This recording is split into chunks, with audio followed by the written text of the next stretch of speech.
Ricky, tell me a story, like a behind-the-scenes story, Hollywood type thing. I was working on Frank Capra's American Dream. We had to interview Peter Falk. So, you know, when you're in a podcast studio, how do you sit? Do you sit here? Do you sit there? Peter Falk, hold on. We're talking about Columbo? Columbo, Okay, yes. okay. Sorry, Columbo. All good. In Cold Blood, I think he was great. And so we sit there, we lie to him, he's sitting up. We start the interview. He leans forward. All right, let me talk about this. And he's doing this the whole time. I can't stop now. Now I'm on a close-up, and I'm just see the top of his head for an hour. It was a nightmare, and no one wanted to say cut because he leaned in like 12 feet. And they don't want to say cut because why? His personality? Was he kind of gnarly? You know, I think a lot with A-list actors, you just can't say, hey, wait, let's say something. You just let him be. You have to let it be, and no one knew he was going to do that. And then the producers were just watching him. They didn't realize. But it's also a cameraman nightmare when the talent like leaves the frame and you're trying to, and you're like, whoa, that's crazy. One more. We'll do more later, but another one. You got another one of those? That's really funny stuff. I love stuff like that. Okay, this is an embarrassing story. I did behind the scenes for 10 years, and I'd done all these Spielberg movies and worked on Casino, and we were doing the making of Walker, Texas Ranger. Okay. Now, wasn't that with the Chuck Norris? Chuck Norris, yeah. Okay. So the first day we get there, they shut down the freeway in Dallas, and it's second unit, and Chuck's son is directing, and they're the nicest crew I've ever worked with. Like, I have been everywhere. They put me in a helicopter strapped behind the camera to make explosions. So I'm in the chopper, it's flying around. These guys are the greatest. So we shoot Saturday and Sunday with this guy. So they're doing stunts, explosions on the freeway. The Dallas freeway shut down. The city freeway shut down. So then the first day we're on the set, and Chuck Norris is there. So his son's over here. He says action. I pan over. And there's Chuck Norris, and he does the fight scene. I pan back to the son, and he says, cut, which is behind the scenes. You're showing the making of.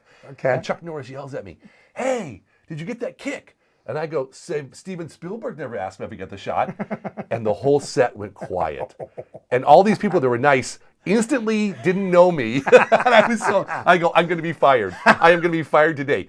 But because what I really did is I embarrassed the star of the show. I wasn't thinking, and so I was like, I'm fired. But luckily, Chuck's son talked to him, and he came over, and then Chuck's son came over, or Chuck's son came to his dad and said he's a good guy, and worked it out. I said, don't trip on him. And then he walked up at lunch. I said, Mr. Norris, I'm so sorry. That'll never happen again. I was just so, and he was like, it's no problem. Like he was cool very about nice. it? He was super cool. Why did they take it did they kind of take it as though you were being condescending or something? Oh, well, what if you said, hey, Rick, did you get that shot in my movie? And I said, Steven Spielberg never asked me if I got the shot. I get it. It's kind of like a backhanded compliment. Yeah. A little. Chuck Norris, the world's toughest man. Just Chuck Norris who could kill people. You got some balls over here. Well, you remember Joe Jennings and Panther Productions? We worked together on that. Yes. But we had done a video with Judo Gene LaBelle. And Judo Gene LaBelle knew Chuck Norris. Okay. So when Chuck Norris walked up, I apologized. I said, by the way, Judo Gene LaBelle says hello. Oh, yeah, Judo Gene LaBelle. So I kind of weaseled my way back in. Wow. And Judo Gene LaBelle was just this incredible stuntman, wrestler, the head of the stuntman union. He was an incredible guy. Yeah, he was friends with Chuck Norris. So it's interesting. His name's come up quite a bit lately because I proposed to a friend of mine who's a 9th degree black belt in a Hawaiian martial art form named Kajakembo. Okay. And we were just talking, and I mentioned him an idea that I have to do a podcast called Martial Arts Legends.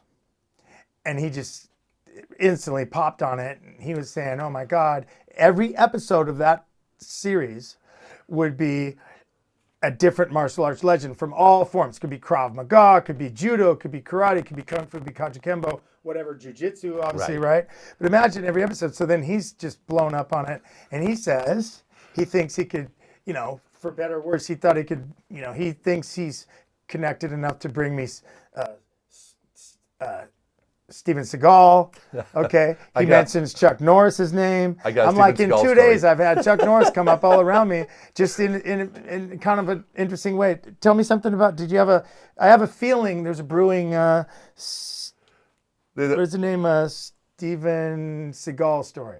Yeah, so this is nutty. This is a, well, I don't know if this, I'll just tell you. Okay. So I got hired to go, there was people doing a pilot for a guitar show, like World's Fanciest Guitars. It was a pitch for, and Steven Seagal, they think, owns one of the only remaining Jimi Hendrix guitars in the country. in the world. And the Guggenheimer wanted to get this guitar. So we Get it, like buy to it? buy it to put it in the museum. Yeah, but what if he's not selling? But that's not my problem. I'm just but and also Hendrix had a way of holding the guitar, so you could look at the guitar and see the way he held it, see that his hand marks were there. So we get in the plane from LAX, we fly at the Two Talent, the producers missed the flight, and then I have to all of a sudden I went from cameraman to directing. So we make up this plan that we're gonna get to Seagal's house. And then we're gonna. And where was this house? Imagine we At landed that in time? Phoenix, and Okay. it was way the hell out, like 50 miles outside Phoenix in this community. So we go, okay, we'll get to the place, we'll put a mic on Steven Seagal, and then you guys walk in and we'll talk. So we get to this house, the gate opens, there's Steven Seagal. He's taller than me, and he has a gun. And I go, Mr. Seagal, can we put a mic? He goes, we're not doing nothing. I go, yes, sir. Because the producers hadn't signed an agreement with him. Oh, it was just. And I didn't know this. And so we ended up sitting at Steven Seagal's house for 6 hours while the producers on the Sunday had to send him a deal memo. And Seagal was, he's a blues fan. And he has all these guitars and he plays good too. Really? And so we ended up talking about music with Steven Seagal for like 3 hours. And my friend, who was the sound guy, was also a professional musician. So Seagal and us, we just sat in his room. But no, we weren't filming. Nothing rolling. No rolling. filming. That's it. The only way you got him to talk was the cameras weren't rolling or mics. No one was, nothing. So we're just chatting out with Steven Seagal about guitars in his house, way outside of Phoenix somewhere. Way outside of Phoenix, and he was actually really nice to us. He just wanted a business agreement. Sure. That's all he wanted. And then once we signed it, we started filming. But it was a Sunday, so all the producers weren't home and the lawyers weren't home, and so it just looked like 6 hours of phone calls from LA. We just sat in his living room. I think he even offered us lunch. You guys want lunch? And so we brought lunch in, and we had lunch with him. We talked to him. And we talked music. Man, we talked music for That's really cool. I mean, blues. I've heard so much about the guy, even though I don't know. It wasn't when we worked on. We'll segue over to where we met. Okay. Obviously, no one else knows this, but we would talk about the fact that somehow I ended up auditioning for a project that you were directing. This was, I want to say, 36 years ago. 1988, I think. 88. Yeah, 88. 37 years ago. You were 2 years old then. Gosh, we that's wanted a tough guy incredible, baby, man. and then That's you were just there. Crazy. So 37 years ago, I auditioned for a part, got this lead villain bank robber thing you guys were doing, and that's kind of where we met. And that was a kind of a cool job. I mean, how did you get that gig? Well, we were producing these how to be a SWAT team instructional videos, and we had the idea, it's like, why don't we put all the techniques you learned in the 17, 18 videos into a movie where you could see it played out. Yeah. And so, but we had a lot of stuff going for us, but we needed a bad guy. And I think our Gary Forbach introduced me to you. Oh, is that how that was? Yeah, I think you're right. Yeah. And then anyways, but we said, yeah, this guy, that'd be great. Speaking of a martial arts master. Legend. Yeah. He will, if we do this show, he will come on, Gary Forbach. Yeah, amazing.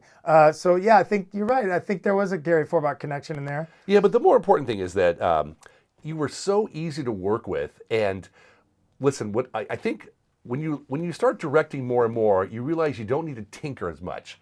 If someone's good, let them go. If you can do a solo in a band, play the solo. Don't stop them. Say, whoa, whoa, whoa, whoa, whoa. So Nice. I felt like we just gave you an open canvas and you ran with it. Yeah. And you played a great bad guy.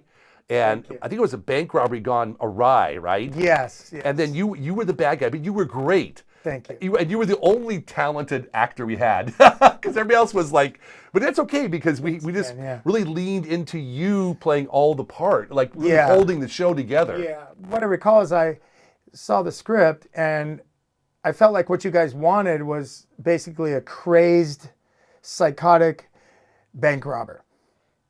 And what I read was I thought that it was the elements were there, but he wasn't scary, really. There wasn't a lot of teeth to his vibe. So what I was stoked on is that I presented to you guys some ideas I had that kind of took it into a whole nother realm of, for me to be able to be creative, not just read the lines, right? And then you guys seemed to sign on to it. What that meant was that I was going to really come in hot on, swearing, just anything it would be, just to really be vicious. And then it seemed like it worked. But then what I really, really liked is that there was a couple scenes that you guys let me kind of create. So it wasn't just taking what you guys had and, adding some, more intensity, but it was also, like for instance, the scene where I take the girl, hold her, and I've got a gun to her, and I'm screaming that, give me my stuff, or I'm gonna, kill her, right? That wasn't in the script, but I just felt like we needed to, and then I went, that whole moment where I feel cemented to the audience, like, this dude is crazy. Like, he had to be crazy to do this. So, and I felt like what I really enjoyed is the collaboration of you guys letting me do that. And then what I don't think the audience would ever know is that I actually got in a pretty big, I got the job, and then I was meant to come see you guys on a Sunday evening, but like literally 2 or 3 days before that, I got in a fight with 2 cops in Laguna Beach, which usually doesn't go good for anybody, right? Right. So I show up on the set, ready to do the gig, and you look at me and go, Joseph, what happened to you? Because, I got a little bit of a shiner. I was right. Yeah, That's right. Yeah, and I got a little bit of a shiner, and I got some marks on my face and this and that, and I look at you and go, oh. And, I was kind of wondering if I should say it because I didn't know if I'd lose the job, right? But I look at you and go, oh, man, I got in a fight with these 2 cops over the weekend. And you just look at me and you go, perfect. Well, I think what happens, too, is when you have an idea for a movie, when someone personalizes the character, it changes everything. And I think we had an idea for a bad guy because really it was about a bank robbery gone wrong, and you guys had taken hostages. Yes. And then what does the SWAT team do? Yes. There's trouble because if the SWAT team goes in, the hostages die. So it's a very difficult thing for a SWAT team. And I think what you did is you raised the stakes of the bad guy to make it even more difficult. Yes. Like you weren't going to negotiate. And that forced them. Remember we had the guys that threw in the stun grenade and blew the house apart? Yeah. It's just Yeah. like, Oh, that was good. Yeah. I like the part where they're coming in and I run out and tell them what my demand, they're like, hey, we've, hey, caveman, we've got, we're working on your demands. The truck's not here yet, whatever I wanted. And then I just remember this moment where I literally lunged at the guy, just going, really just steaming, like you like to call, what do you call it? Crazy eyes. Yeah. I mean, isn't that where Crazy Eyes came up with? Isn't that where you came up with that? I think it could be. It was, At least in regard to me. So, yeah, I mean, in that moment there was, but that was a fun job. That was literally 37 years ago. And just, once again, thanks for that job and everything that happened as a result. And so we've known each other all these years through times when we might have not really talked for a decade because I might have lost your number or whatever. But I would just be interested to hear more about so where did life take you from, say, that point in moving forward? Yeah, it's a good question because I think when you're in film school, they go, oh, you're going to make movies or you're going to make TV shows.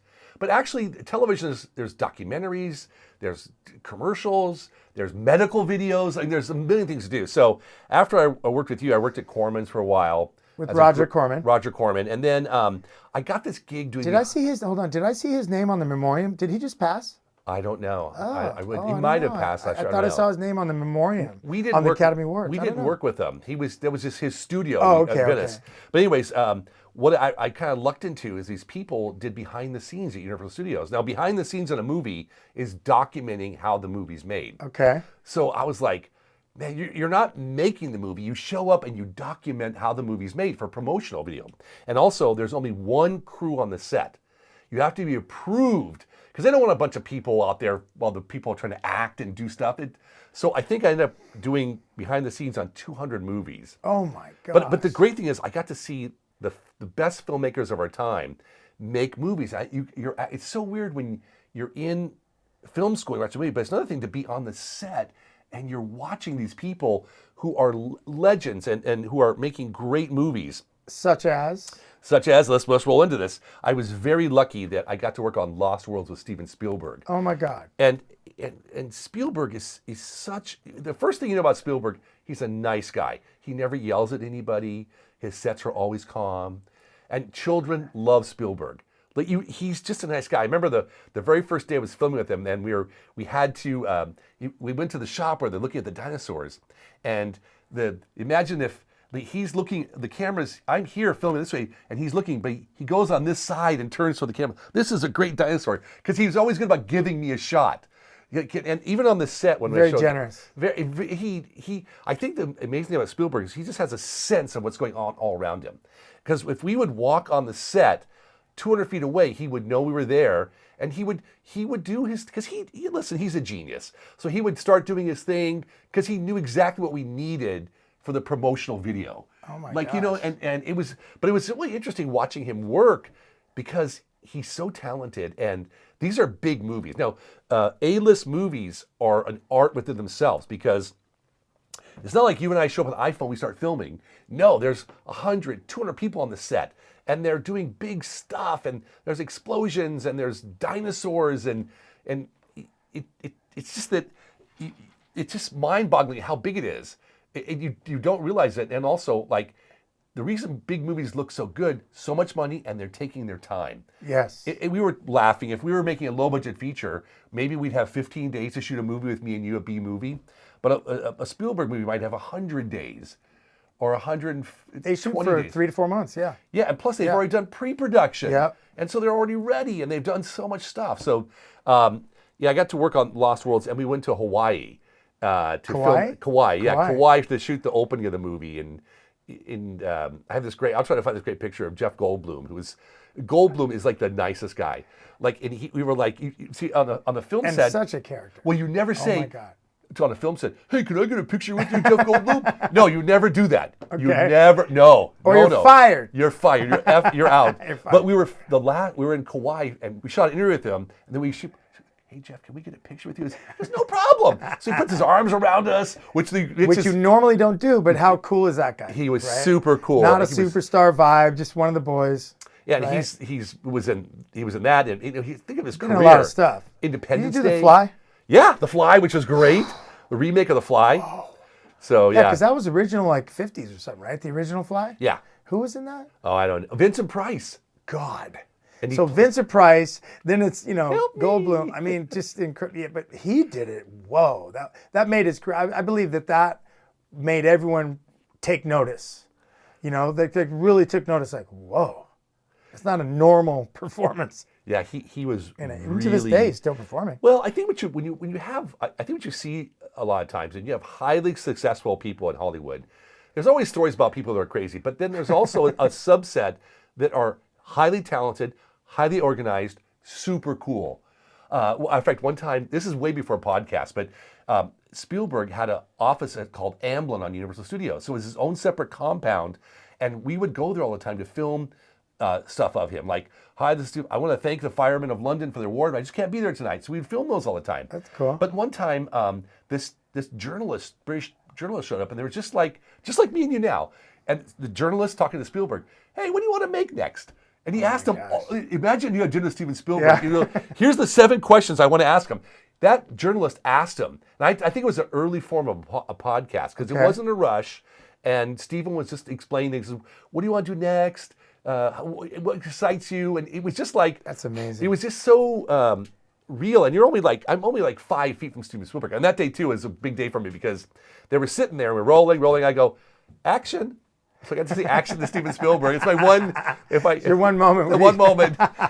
Hey, one more take. No, I've never did that. Yeah. Well, his reputation, it precedes it. You hear about it a lot. So the way you talk about him really seems congruent with everything I've heard about him, which is that he's very humane.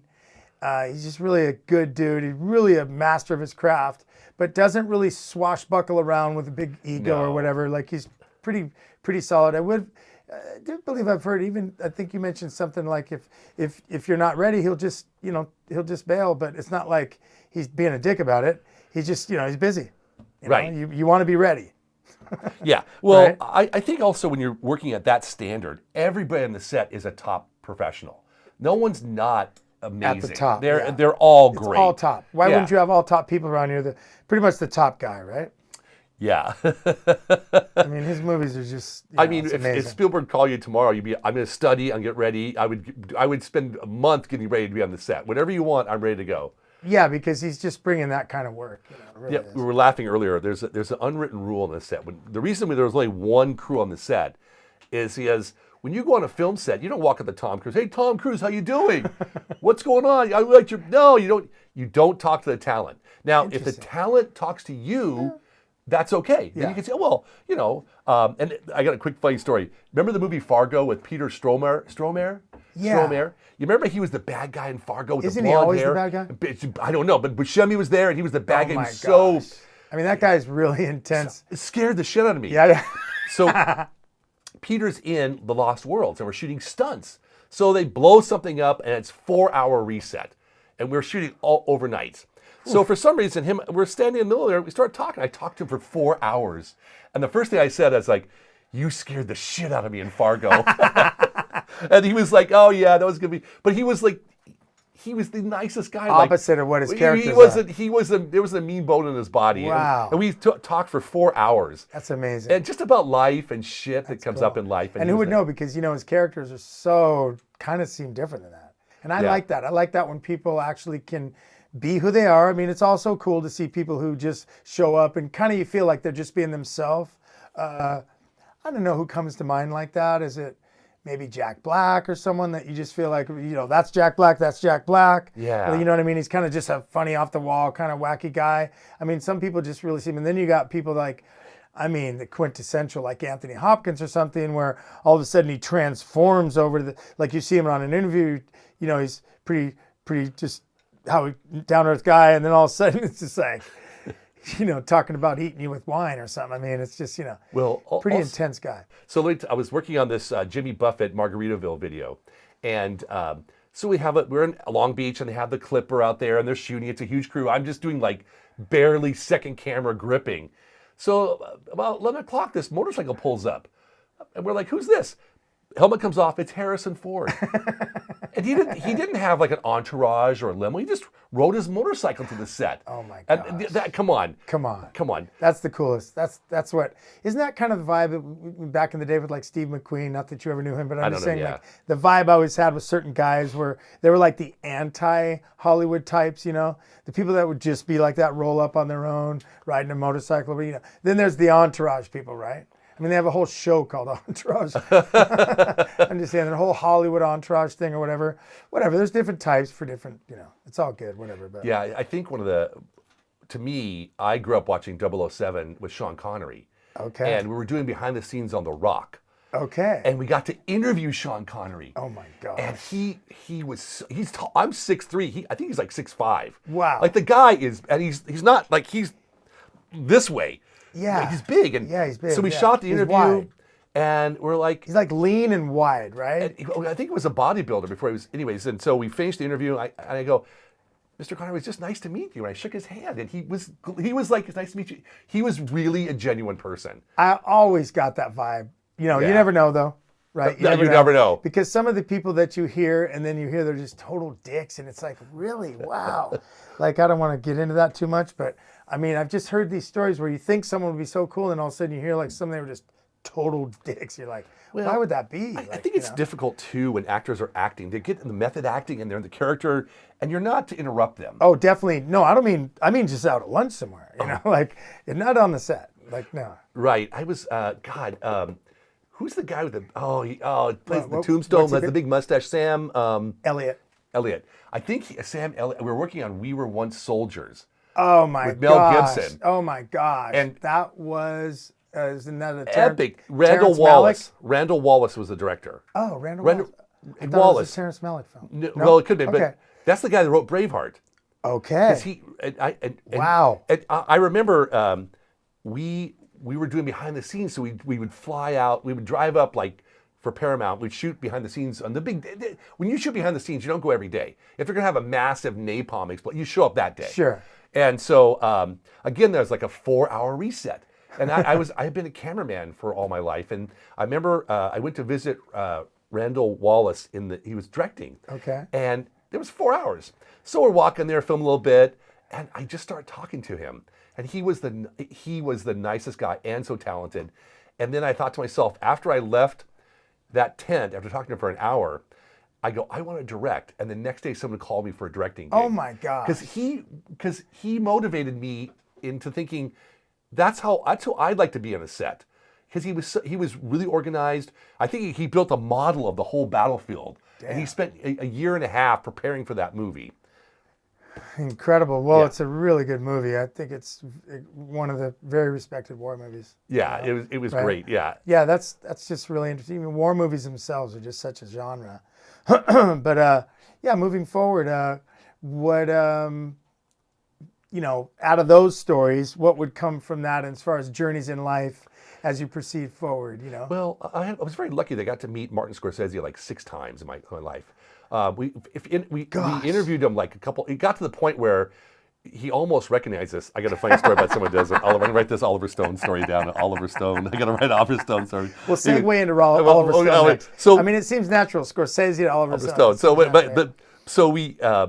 We had interviewed like the history of television. We'd interviewed Scorsese a couple times, and for other projects, and he's like really good. Like I think he's so talented and so interesting. Yes. So we got the job to shoot the behind the scenes on Casino, and so I remember the first day, and that is a minefield because you got Robert De Niro, Joe Pesci, Sharon Stone, and the God. actor guy, Ray Liotta. No. We'll tell you in a second. Anyways, well, behind the scenes, you just can't walk in and start shooting. You have to be very smart. So it was just, they only sent me and the sound guy, who was a really good friend of mine. So the first day they're doing this scene about counting money. I wait 9 hours. We don't film anything. I don't put the camera on my shoulder or do anything. And after 9 hours, the publicist, there's always a publicist on the set who's running the set. And so the publicist introduced us to Mr. Scorsese. And I said, "Oh, it's nice to meet you. We're your behind the scenes crew." He goes, "Oh, it's nice to meet you." So the next day they're shooting this massive scene in the ballroom. It's a scene where De Niro walks in, the cameras go by, and Joe Pesci's there, and there's 300 extras in 70s outfits. It's huge, and it's just gigantic.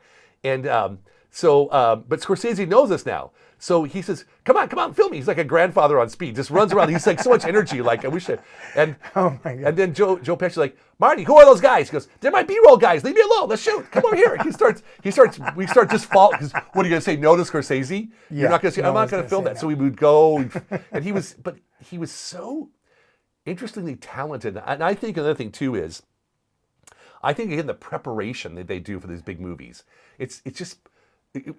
What they did is they brought in everybody, and they did like the 300 extras. They rehearsed the scene with stunt doubles. Then they kicked everybody out of the room, and then Scorsese and De Niro just walked through the scenes. The two of them in the empty room, they walked through the whole scene again. Then they did the scene. They brought her back in. They shot it. And the director is my favorite. The DP, Rob Richardson, was phenomenal. The DP on Casino Casino and worked for Scorsese. yeah, in that obviously. movie. Okay, Yeah, right. And one of the benefits of doing behind the scenes is you get to see how they make big movies. So you're like, oh, that's how they do it. Oh, that's how they do it. So then when I was making commercials or TV shows, I said, let's do this. They go, how do you know that? I made it up. But I had seen them do it because the big movies are done really well. So, and the bummer was I shot some of the best footage of my life behind the scenes. De Niro, all the my stuff. gosh. And when the EPK came out, De Niro had the contract clause, and there was none of it aired. So I'm sure all that stuff's it's at Universal, so wherever it's at, the one day might be a Scorsese retrospective, but it was never Not going to be coming out at the time. Yeah. Yeah, I didn't. So it was my greatest day. No one saw. I wonder what that is about De Niro. He just There's an argument to make too that there's a certain, if you show the behind the scenes, you're kind of destroying the illusion that the movie's real. So I don't disagree with De Niro. Okay. Because then if I see you kind of water it down. well, it's also, I mean, it's one school of thought. what if you revealed the magic trick? Then you're not so. Yeah, no, I get it, yeah. I kind of agree with I him. see yeah, that makes a lot of sense. But then again, there's other sides of it that want to see that stuff, right? So. Yeah, and it also depends on the marketing department. And wouldn't it be better if that was after? Not so much for Before, promotion. yeah. So if it was after, later on, cool stuff to have if you ever do want it, whether we use it or whatever, but Right. you have it. Like a lot of people talk to me about with my projects, make sure you get some BTS stuff. And I'm always like, I'm trying to live in the moment, not trying to worry about that. But then later on, if it's there, as long as they don't, like you talk a lot about how, you can't be doing this, you can't be doing that. You can't be really in the way or really seen. Yeah. So it's a kind of a unique art form to do BTS, right? Well, and and also too, you're filming them making the movie. So I wouldn't just film a close-up of De Niro. I got to film the camera of De Niro because they can always take Sure. the close-up. So Sure. it's an art to understand what is. But the point is, from 20 minutes earlier, there's all sorts of jobs in the television business. And I lucked into that one for like 10 years. And it was great. Wow. Interesting. I got 10 years of BTS. Yeah. I'm sure you did other stuff during that time. Oh, yeah. But just that was a big part of the work was, that's amazing. Well, it's also like you're not making it, but you kind of feel like part of it. Like Yeah. I was there. Yeah. And I got to see interviewed a lot of celebrities and got to meet a lot of people and got to see a lot of these really famous actors, what they're like one-on-one, basically. Yeah. Alex, didn't you just do that recently for a movie as well? Yes. Yeah. Yeah, they did that for this, what was the title? Resurrection of Charles Manson. Oh, yeah. Wow. And Alex got to do quite a few jobs, but yeah BTS and Drone and different things, yeah. So anyway, James Woods was the guy we were thinking James of, Woods. right? And he played, gosh, he's always so amazing when you watch that guy. Oh, I think he's so intense and just so real and just so, there's not many guys like him. No. I mean, there may be only one guy like him. There's certain people, if you ask, like, oh, we need, they can't go get a type. Like, we need a James Woods type. Good luck.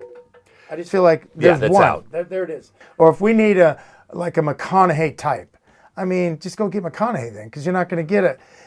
There's certain people that, like, just are what they are, and they're really unique in that way. I think there's quite a few of them, but in general, I think, obviously acting, you're supposed to inhabit a character, so multiple people should be able to come in and audition. I just think, without being redundant, I think that certain people just, wow, right? I mean, John Wayne. I don't think you're going to go get, like, well, we need a John Wayne type. Rooster Cogburn, his best movie. Oh, my God. He's phenomenal in that movie. There's one movie he did with Anne Margaret early in her career, and I forget the title name, but I remember when I saw it, I was just like, these two are just so iconic. She was just young, beautiful, red-haired woman the way she was, and then he was just this alpha, kind of just this stern alpha male, and you just don't see much like that anymore. There really don't seem like there's such strong male presence in film now. I'm not saying it totally doesn't exist, but it seems less driven like back in the day when you had all these, guys that I just always, for me, the ultimate was not one of the guys, Yul Brynner. I always just dug his whole shit, Right. Just such a just gnarly guy. Charles Bronson, for me, was just one of those guys who just like, didn't say a lot, but he just kind of exuded a certain, even Tom Laughlin, who played Billy Jack. What a great film, man. What a great film. I'm going to put my foot on your face. I'm going to put this foot on this side of your face, and there's not a damn thing you can do about it. That's such a great... Oh, my God. And then he does. He does it. So amazing. I mean, yeah, I was very impressed. I was like 14 when that came out, and it just really had a strong effect on me. But just those kind of guys, obviously we would have to include Robert De Niro as one of those alpha kind of just, I've mentioned his name earlier. Steve McQueen is someone who comes to mind. Just certain people, obviously Clint Eastwood. Oh, my God. Come on. It's the iconic male. And I like these types where the women swooned, but the men really believed that was their guy. Like, someone they could really, so that's what I think a star is to me. It's like everyone wants in. The women want to go to the movies because they're just swooning over him. The men, instead of think of him as some sort of too cool movie star, kind of feels like someone that you would, go out and have a couple drinks with one night and watch a football game, like one of the boys. Like he'd come over and watch the fights with us. Like you just feel that feeling like he's one of the boys, right? Paul Newman, I feel like just certain people, right? I feel like Robert Redford had that quality too, but he was such a good looking guy that I think it made some people, I don't want to sound, anyway or whatever, but at his prime, him and Paul Newman were just extremely handsome men. Like you just look at it and go, even as a guy, you're going, oh yeah, I think girls like that guy. It's like amazing. There isn't much of that, even that nowadays. Yeah. Really, there's not these leading men that are just really iconically male and also just extremely good looking. I mean, I'm trying to think who we have now. We have like Ryan Gosling, I think, is a pretty major movie star, a leading man in film that just has a look, has a vibe, and I just think he's one of them. I'm a huge, Wait, did you never ever, know. Is did it you ever see Killian or Cillian Murphy? Gosling and Lars and the Real Girl? I did see that. Oh, what'd you think? I thought that Whoa. was really unusual Really movie. unusual now movie, that's a hard movie. They must have Who loved it. pitched that? You know what I I don't saw know who when pitched it. okay, when I saw that movie, because I went to this little independent theater where I watch those kind of movies at, and I can't pay for my friends to go see those movies with me. I can't even. They'll just go, just get out of here. Like so. I just go by myself, and I see all kinds of movies like that. And I went and saw that, and I knew it'd be a little avant-garde, okay? And I'm like watching it, going, "Man, who sold this script? Who pitched that script?" And also, you guys out there, it's Ryan Gosling falls in love with a doll, I know. and it's a beautiful story. It works. It's not creepy in any way, or fake or corny. It's somehow that's a good actor. He's good. I mean, I'm just saying, if you can make him believe that you could actually fall in love with this blow-up doll. Okay, something's working. You're good. You're performing really well because you ain't getting nothing back. Well, I just thought that is such a unique. I watched it like 6 times because it's such a unique movie. It's. I think it's. We talked about this a lot too. It's hard to be outside the middle. Everybody listens to the same jokes, so when you get a unique voice, that's very unusual, and that's a very unique out of the Hollywood boring. That cookie cutter movie. Oh my God, who greenlit that movie? I don't know. You got to have some balls to greenlight that movie, and that it worked. I don't know if it made money. Obviously, it didn't cost a lot of money, but I don't know if it made money because I think 4 people saw it. I was one of them. Oh, I think it made quite a bit of money. Did it do well? I don't know. Okay. We'll look it up. But if it Have did well, Alex look it up over here. Alex, look that up. Alex, did that movie make money? Is that possible? Yeah. It's called Lars and the Real Girl. Lars and the Real Girl. Yeah. But he's one that comes to mind. Another one that I'm a huge fan. The second I saw him on the screen the first time, there's certain people I could just call it, and I've called quite a few. Okay, but this guy, and I don't know if it's Cillian or Killian. Is it Cillian Murphy? I don't know. I'm just a monster fan. What he did on that show, Peaky Blinders. Oh God, it's just I can't get enough. It's just I watched every episode. I would watch it again. I can't if they're going to make more. I just think he's just amazing. The first time I saw him, he was in Batman, one of the Batman movies. The second he was on the screen, I told the people around me in the theater, I go, "This dude right here, he's going to make it." Another one that happened with me was the first time I saw Christian Bale. Oh right. I saw Christian Bale way early. I saw him in American Psycho, and I just totally identified with. Would you? This just in. Lars the Real Girl grossed. It grossed worldwide 11 mil. Oh, so you're right. Wow. You were right. But I don't think it cost nearly that. I would like. Does it have a? Estimated 12 mil. Oh, well, you know what? How much did it cost? Budget was 12 mil. Shut up. So the budget was 12 mil. Made 11. I guess like whoever greenlit that. Yeah, it didn't do too well. That was their last gig. That was the last gig. Yeah. Opening week, 90K. Oh my gosh, so it built. But I saw Christian Bale in American Psycho. Right. And I mean, I just called Dino. I called all my best friends going, "Dude, there's this dude in this movie. Mark my words today, he's going to be big."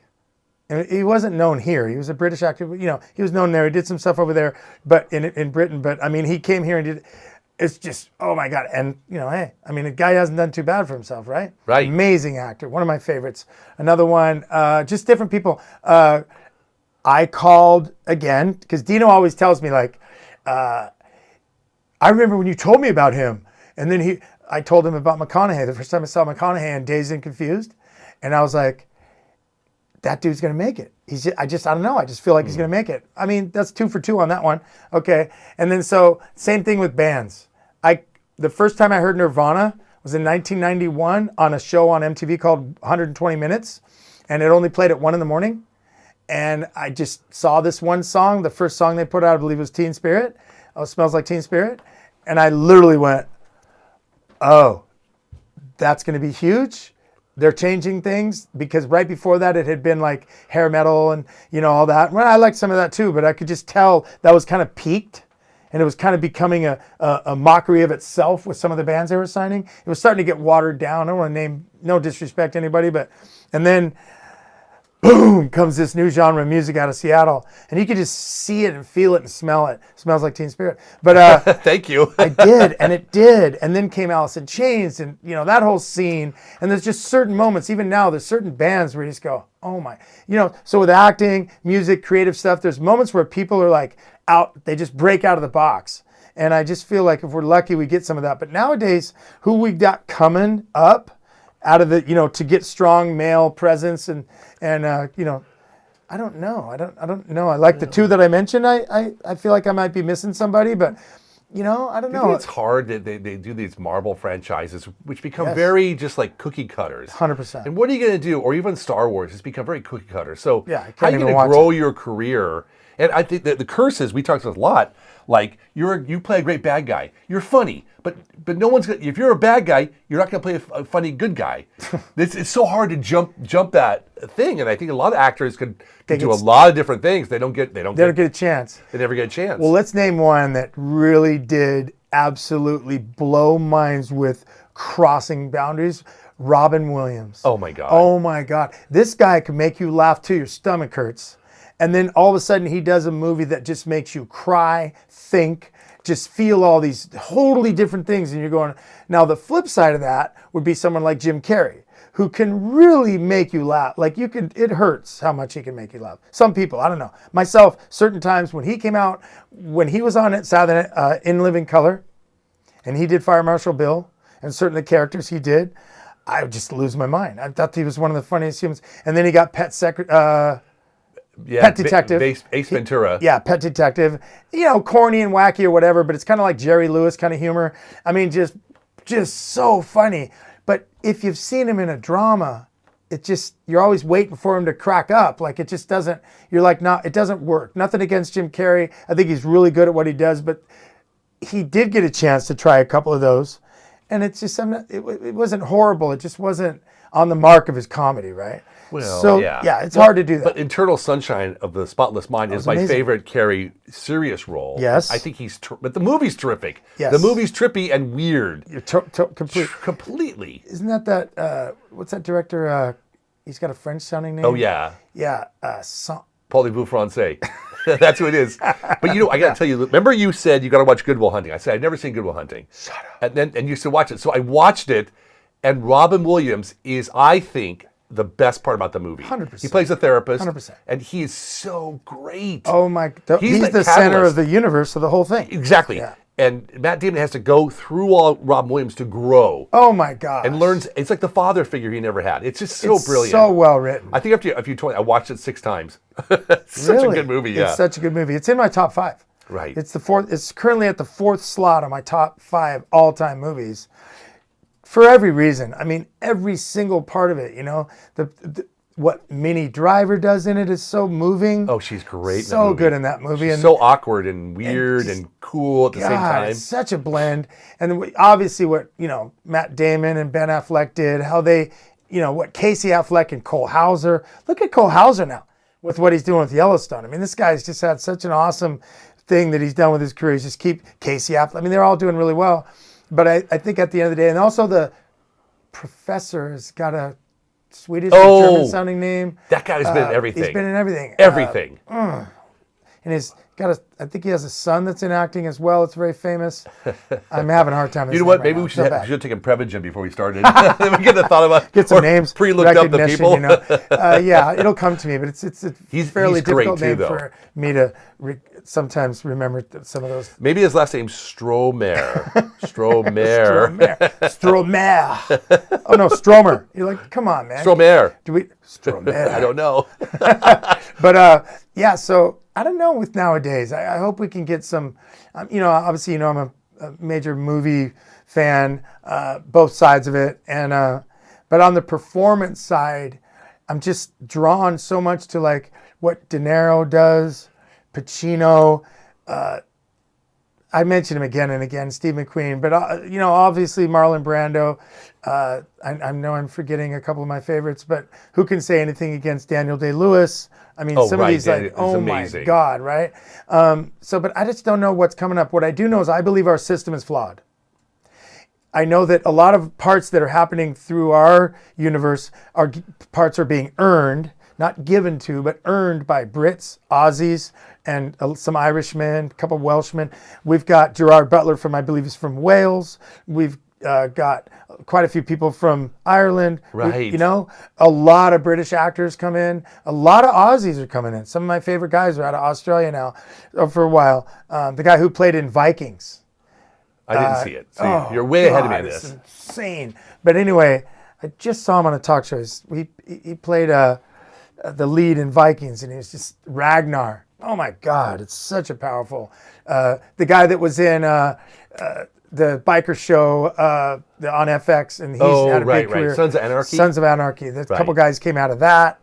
One of those guys is actually starring in a friend of mine's making a movie about this. My friend's had this whole deal where he went to prison for murder and he ended up escaping and this whole thing. And so now they've got a $5 million movie they're shooting right now as we speak.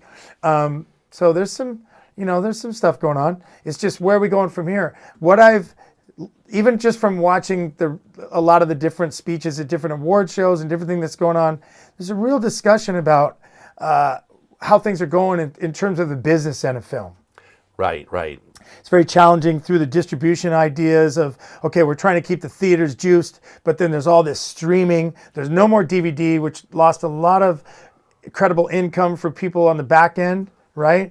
I mean, they're obviously still putting movies in planes, but there's not that much money in that. So it's like the DVD sales are kind of cut out because of streaming, but streaming is kind of its own thing as far as that. So it's a difficult right now to figure out the business model, right? For that reason, filmmaking is going through a lot of challenges, because you got the big movies, which we're talking about, the blockbuster, not blockbuster, but all the Avenger, Captain America, all that. those Avenger movies. That stuff's got to die at some point. You know, that can't keep going. It's been going on for a long time. It's like a vacuum. It just sucks up all the money for production, and there isn't a lot of money for. Go ahead. Now, I think Deadpool was making fun of those movies. And now Captain America makes fun of itself. Did it really? It's become very popular to have kind of a Deadpool-ish. Of course. You know, that's how that guy Zachary Levi or whatever, the guys that were in those ones that are, I don't know if that's his name, but there's another one. It's kind of like got a weird. Anyway, now that's the thing. So they're kind of copying Ryan Reynolds' business model. Right.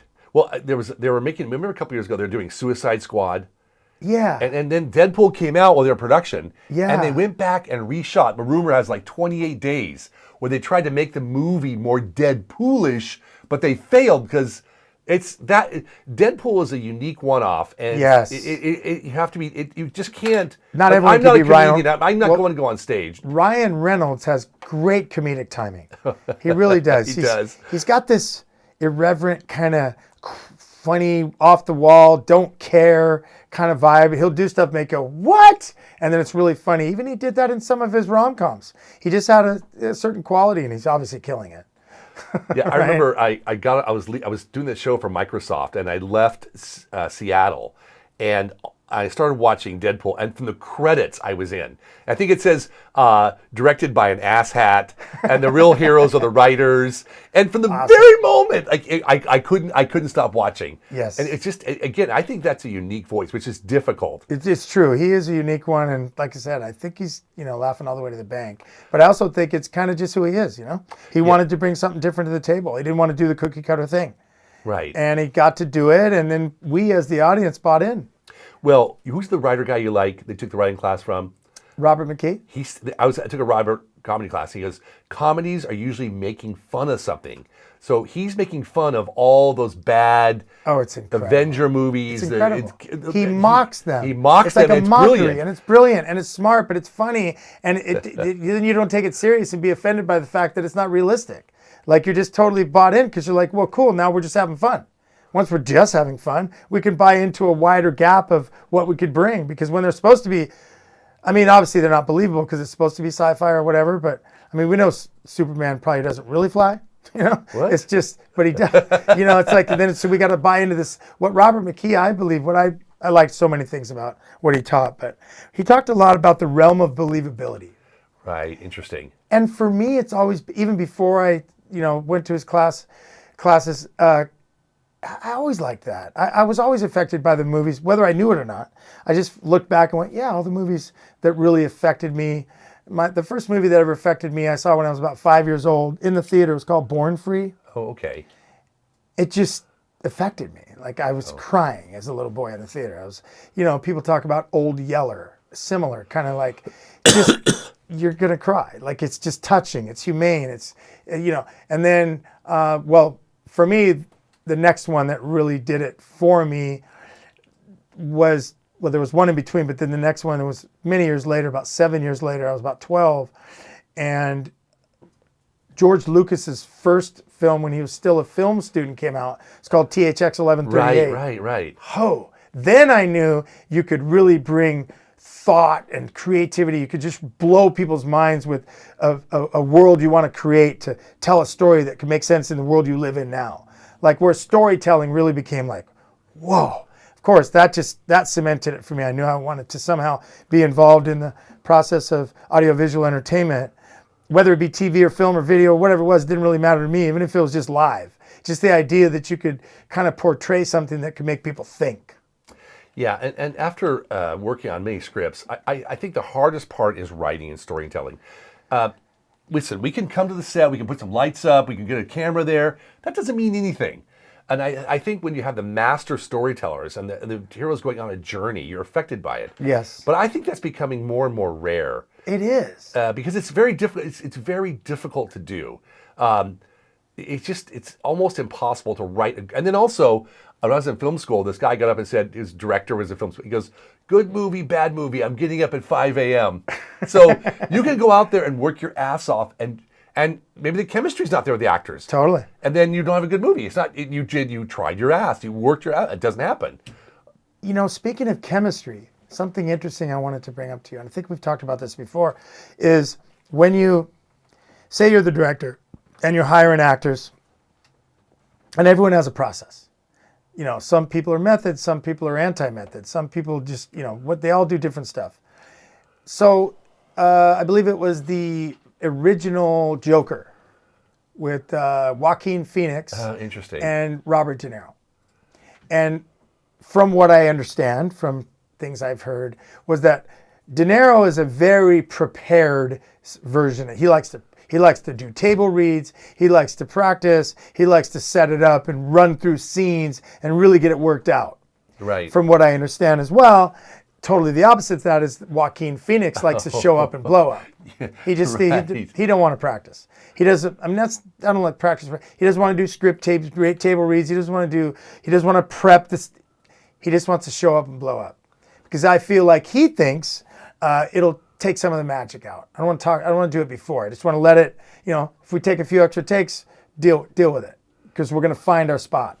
So then apparently De Niro, being De Niro, wants to do some preparation, and Joaquin Phoenix declines, which makes De Niro get pissed. Like, who does this guy think he is? I want to practice. What do you mean? Like, he doesn't really get it. So then now they're stuck on a set that's where there's a lot of eggy vibes. And it's not working out.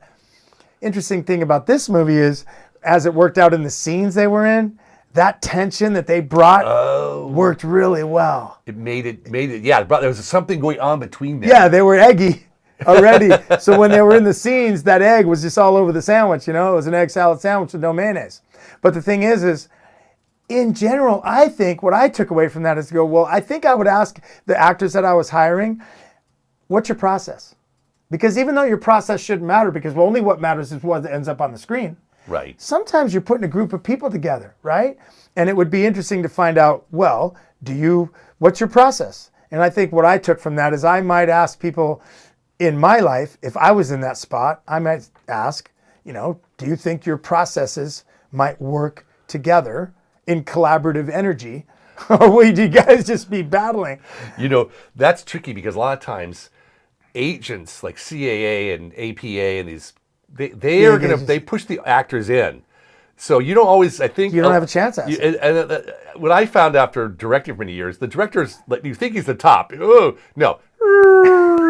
There's like 20 people stepping on your neck the whole time you're directing. Unless you're someone like Spielberg or Scorsese, which you've built it, or like Larry David, or Louis C.K., I think. David Lynch.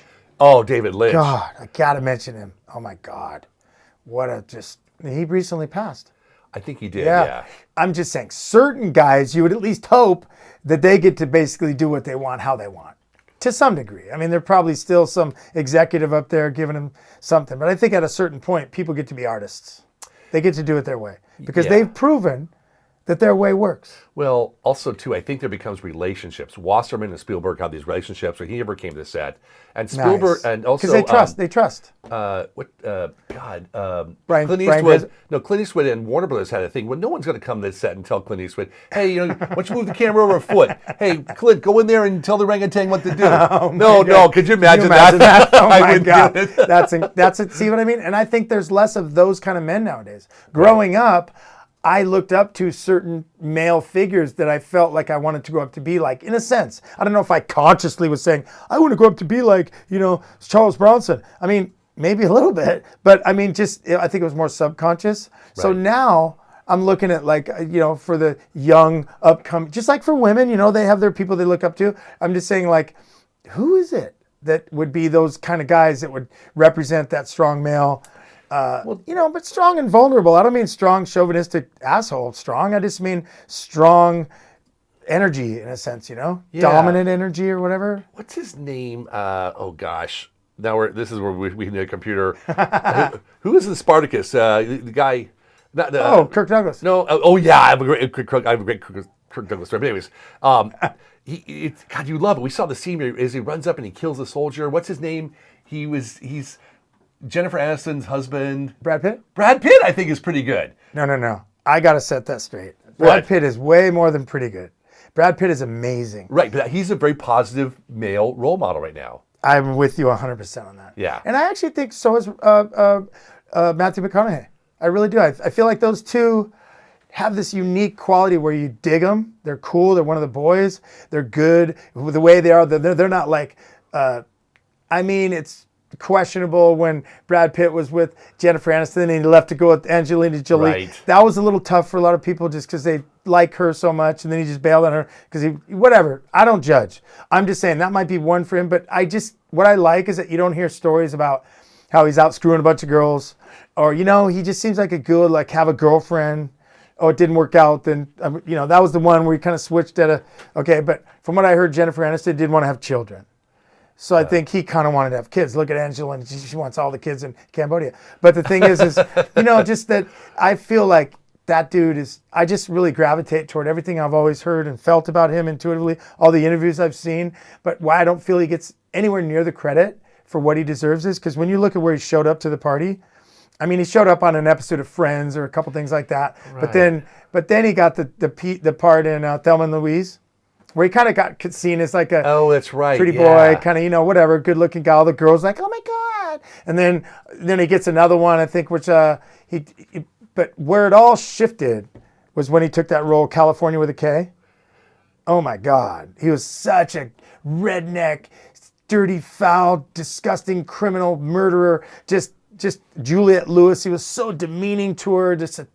It just made you go, oh my God, he's not just a pretty boy. This guy could be ugly and take the whole scene. Like, he was amazing in that. And then Fight Club, all the different things he's done. If you look at his filmography, it's like, oh my God, why is there not enough credit for Brad? He gets a lot of credit. Wasn't he in Troy or something like that? He was amazing in Troy. Is it Troy? Yeah, he's great in that Amazing movie. in Troy with Eric Bana, Right. okay, and all these guys. But what I like is when you see the transformation, just like when Sylvester Stallone did Rocky, and he kind of had that puffy kind of bodybuilder, but not bodybuilder, just kind of puffy stud, puffy, kind of strong. And then he plays Rambo. Ripped to the bone. I read a story that he did a workout that burned 10,000 calories a day. He was burning through 10,000 calorie work. It's just, and then when you see him, Rocky looked kind of puffy, and then you see Rambo just chiseled to the bone, right? Brad Pitt, Fight Club, Snatch, ripped. Like in Fight Club, just skinny and ripped, not an ounce of body fat. Sinewy, ripped, just kind of a lean, like super lean. Poof, pop over to Troy. Watch out, pumped up guns, just not as ripped, but not fat, but just kind of more puffy, bulky look, kind of, right? What a shift, right? Just like with Christian Bale, when he did, I think it was called The Mechanic.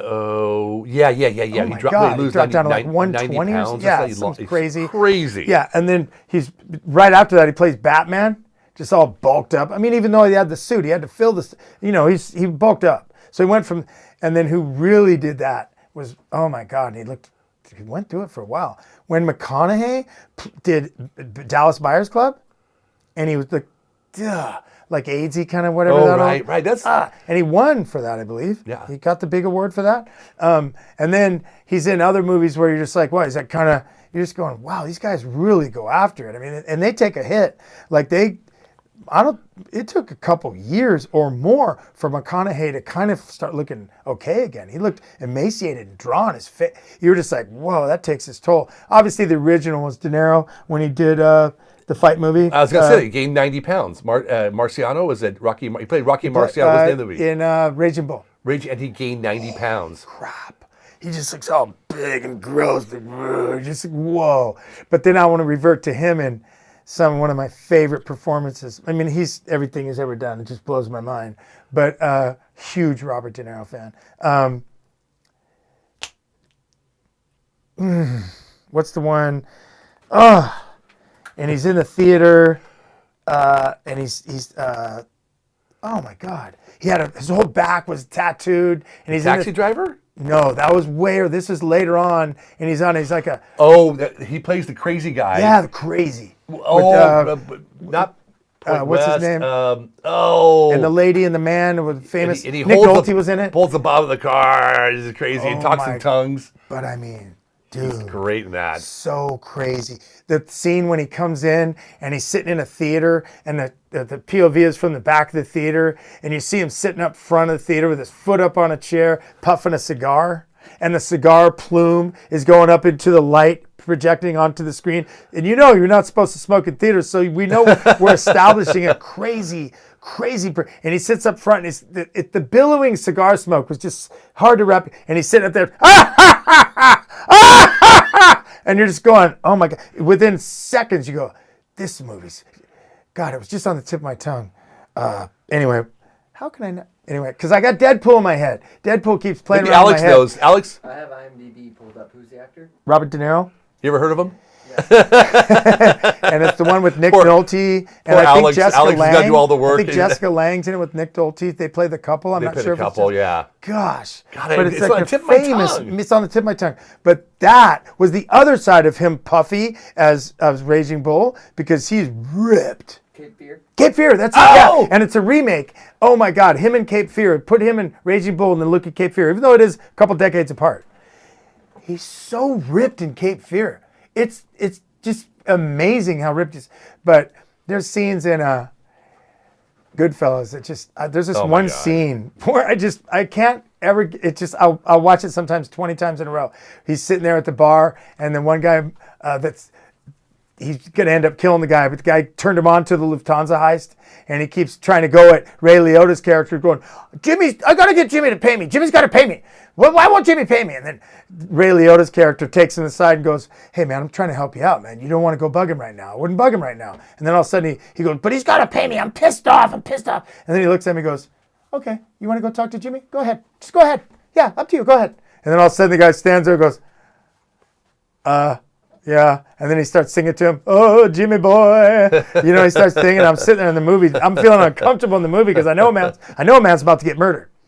And then this is the scene I'm talking about. Right after that, he walks through the bar out to go to his car. De Niro's sitting there at the bar smoking a cigarette, doesn't say a word. But the look on De Niro's eyes is so incredible. I mean, one of the gnarliest things I've ever seen. I'll just repeat it and just watch how he just kind of just does this thing, and you're just looking at him going, wow, he is, to me, in the history of, he would have to be on almost everyone's favorite actor list, I would think.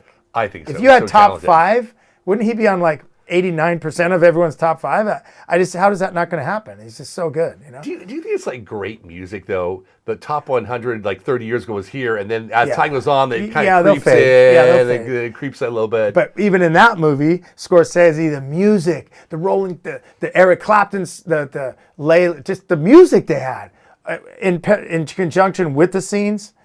Oh my! What's that one? Derek and the Dominoes, and just there's so many. it's a master filmmaking. Yeah. And I mean, we don't get a chance for that. You know, I saw a movie last night that was pretty good. Riff Raff. It had all these Ed Harris. We were just talking about him from Saturday Night Live. Bill Murray, and Ed Harris, and all these people were in this movie. Like, what's the black? She's married to Dwayne Wade. Just so many people in this thing. It was really good. I went thinking, Tuesday movie night. We'll see. It looks pretty good. We were just blown away how good it was. You know, so there's good stuff being made. You know, there really is. But there's not that many really strong performers, at least coming out of America. And the reason I believe that is because I think our system is flawed. Our system has a lot to do with popularity. Right. Oh, no, someone knows someone, or nowadays it's like they have a bunch of followers on some social media. Social media thing. But in Europe, you have to train shit. Like if you're coming out of England, you're trained. They don't let you just know somebody. You are trained through Shakespeare, then you're trained through theater. You go through a pipeline of training for years. The London Repertory, whatever it is. And then the Irish people come to Britain to train to, you know, and all the Australians that are making it, they train. I mean, we don't got that kind of system. We don't have that kind of system where we culminate out of years of training to find our guys come up and just, they knew somebody. Well, the problem with the American movie is it's a popularity contest, not a talent contest. Yes, that's what And I think that, and it's taking its toll. Well, who buys the movies? Is it like teenagers who are spending most of the money? So you're making money. Like it's always funny. What drives it? Yeah. Those boy bands they record the album in the studio, then they go out on tour. Yes. They didn't write one thing. It's that kind of thing. Yeah. There's a lot of that going on, and they push that kind of, you know, whoever those guys are, and there's a ton of them. They all come through Disney or whatever they do. You know, it's cool or whatever. Once in a while, someone shows up with this raw talent. It just seems like our system is promoting less of that, and the movies aren't really out there making enough movies to promote them to do that with their life. Career choices they make. I think Louis C.K. is really unusually talented. Did you ever see his show on FX, Louis? I did. I thought that was just really Super interesting. smart, yeah. And because they left him alone. Yeah, they left him alone, and he got to do a bunch of very raw, authentic, you know, off the wall. He's got a certain thing he's trying to do. Genius. Yeah, I mean, he's unique. And, you know, so even those guys, like, you know, all the way to whatever, George Carlin, Richard Pryor, you know, the people that really brought something essential to what, I mean, for me, the guy that I've always been a Lenny Bruce fan. Right. So I think he's the guy that first kind of kicked the door down as far as just being freaking real and raw and just, whoa, you know, just mind blowing. You know, whatever. You don't have to be so, you know, even Cheech and Chong. I mean, some of the stuff they did was pretty, you know, pretty, but obviously Richard Pryor, certain people, right? We talk about Robin Williams. I'm a huge, his guy was Jonathan Winters. Oh, yeah, right. You know, that was kind of who he, you know, was influenced by, and eventually they worked on it, you know, were really tight. You always see people's influence, like even musicians, they talk about how Robin Trower was influenced because he kind of learned, I guess, some licks from Hendrix. So there was a connection there. Certain people kind of came through certain, you know, like some, you know, like you see that influences. So it's interesting to talk about now the generation. I mean, they're getting so far along. Like in our world of surfing, kids now don't know who Mickey Dora was. Wow. They're like, really? Wow. But then again, why would they? It's so long ago, and they have their heroes, you know? As we get older, I guess it gets kind of tough, but just really good to bring you in the studio and talk about anything we could do. Here's what I could say is that, you know, we're going to have to do this more because we're not going to get anywhere near scratching the surface of stuff we want to talk about for our first talk with you on Talk to the Doctor. Yeah, thank you, Doctor. It's great to see you, by the way. You too, mister. Thanks for coming.